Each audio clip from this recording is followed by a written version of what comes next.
In 1941 is Duitsland oppermachtig. In de zomer valt Hitler Rusland aan. In december verklaart hij Amerika de oorlog na de Japanse aanval op Pearl Harbor. De Wereldoorlog is een feit. Vanaf mei 42 moeten Joden zichtbaar een Jodenster dragen.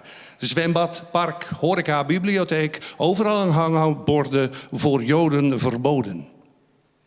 In juli beginnen de eerste deportaties naar Westerbork, Amersfoort of Vught. En van daaruit Duitsland in. Niemand weet waarheen. Maar er wordt gefluisterd. Het verzet in Nederland komt van slechts 5% van de bevolking. Maar de bezetter heeft er flink last van. Honderden verschillende pamfletten en verzetskranten verschijnen. Knokploegen plegen overvallen, sabotage. Onderduikers worden geholpen. Adolf Hitler overschat zichzelf en zijn Derde Rijk. De Duitsers worden eind 42 verslagen bij Stalingrad.